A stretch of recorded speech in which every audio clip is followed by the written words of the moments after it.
আসসালামু আলাইকুম প্রিয় শিক্ষার্থীরা। এই ভিডিওতে আমরা ১৩৭ পৃষ্ঠার অ্যাক্টিভিটি বি এর মধ্যে যে কোয়েশ্চেনগুলো দেওয়া আছে সেগুলোর উত্তর নিয়ে আলোচনা করব।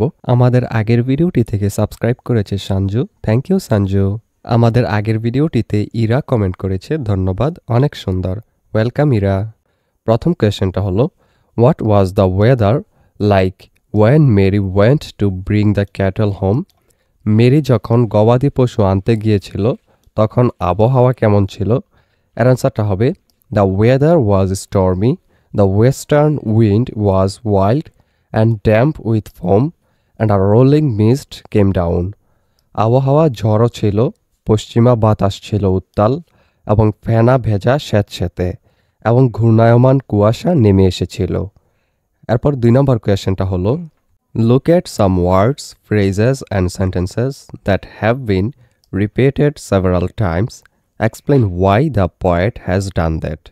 কিছু শব্দ, বাক্যাংশ এবং বাক্য যা বেশ কয়েকবার পুনরাবৃত্ত হয়েছে সেদিকে তাকাও। কবি কেন তা করেছেন ব্যাখ্যা করো। এর অ্যান্সারটা হলো, phrases like call the kettle home and across the sands of tea are repeated to emphasize Mary's task, the dangerous setting, and the haunting echo after her death, creating rhythm and reinforcing the tragedy. Call the kettle home এবং Across the sands of tea এর মতো বাক্যাংশগুলো মেরির কাজ, বিপজ্জনক পরিবেশ এবং তার মৃত্যুর পর ভুতুড়ে প্রতিধ্বনিকে জোর দেওয়ার জন্য পুনরাবৃত্তি করা হয়েছে, যা ছন্দ তৈরি করে এবং বিয়োগান্তক ঘটনাকে শক্তিশালী করে। এরপর ৩ নম্বর question, how has the poet described the sea? কবি সমুদ্রকে কিভাবে বর্ণনা করেছেন? Answer, the poet describes the sea with its incoming tide, western tide crept up, dangerous foam, rolling foam, cruel crawling foam আর cruel hungry foam and as the place of marriage drowning and grave. কবি সমুদ্রকে তার আগত জোয়ার, যেমন এই লাইনগুলো, western tide crept up, তারপর বিপজ্জনক ফেনা যেমন rolling foam, cruel crawling foam, এরপর ক্রুয়েল হাংরি ফোম দ্বারা বর্ণনা করেছেন এবং এটিকে মেরির ডুবে যাওয়ার ও সমাধিস্থ হওয়ার স্থান হিসেবে দেখিয়েছেন। এরপর ৪ নম্বর question, narrate the story of Mary in your own words. ম্যারির গল্পটি তোমার নিজের ভাষায় বর্ণনা করো। এর অ্যান্সারটা হলো, Mary went alone on to the sands of Dee to call the cattle home during a Sturm.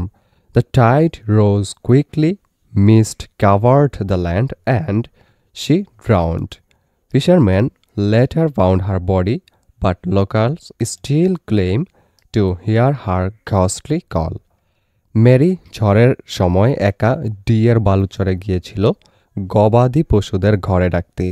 জোয়ার দ্রুত বেড়ে গিয়েছিল, কুয়াশা জমি ঢেকে ফেলেছিল এবং সে ডুবে গিয়েছিল। জেলেরা পরে তার মৃতদেহ খুঁজে পেয়েছিল, কিন্তু স্থানীয়রা এখনও তার ভুতুড়ে ডাক শোনার দাবি করে। এরপর ৫ নম্বর question, suppose you were walking on the shore with a couple of your friends while Mary was drowning. Describe what you would have done. ধরো মেরি যখন ডুবে যাচ্ছিল তখন তুমি তোমার কয়েকজন বন্ধুর সাথে তীরে হাঁটছিলে। তুমি তখন কি করতে তা বর্ণনা করো। এর অ্যান্সার হবে, We would immediately shout to attract attention and see if we could safely reach her, perhaps with a rope or by forming a human chain. If the water was shallow enough, we would also try to call for professional help if possible. আমরা অবিলম্বে মনোযোগ আকর্ষণের জন্য চিৎকার করতাম এবং দেখতাম নিরাপদে তার কাছে পৌঁছানো যায় কিনা, সম্ভবত দড়ি দিয়ে, বা যদি জল যথেষ্ট অগভীর হয় তবে মানব শৃঙ্খল তৈরি করে, অর্থাৎ একজনের হাত আরেকজনের ধরে এরকমভাবে সম্ভব হলে আমরা পেশাদার সাহায্যের জন্য ডাকার চেষ্টা করতাম। এই ভিডিওটি এই পর্যন্তই। পরবর্তী ভিডিওতে আমরা ১৩৭ এবং ১৩৮ পৃষ্ঠার অ্যাক্টিভিটি এ বি প্লাস যে কোয়েশ্চেনগুলো দেওয়া আছে সেগুলোর উত্তর নিয়ে আলোচনা করব, লাইন বাই লাইন অনুবাদ এবং উচ্চারণ সহ। সেই ভিডিওটা পেতে হলে অবশ্যই চ্যানেলটিকে সাবস্ক্রাইব করে রেখো।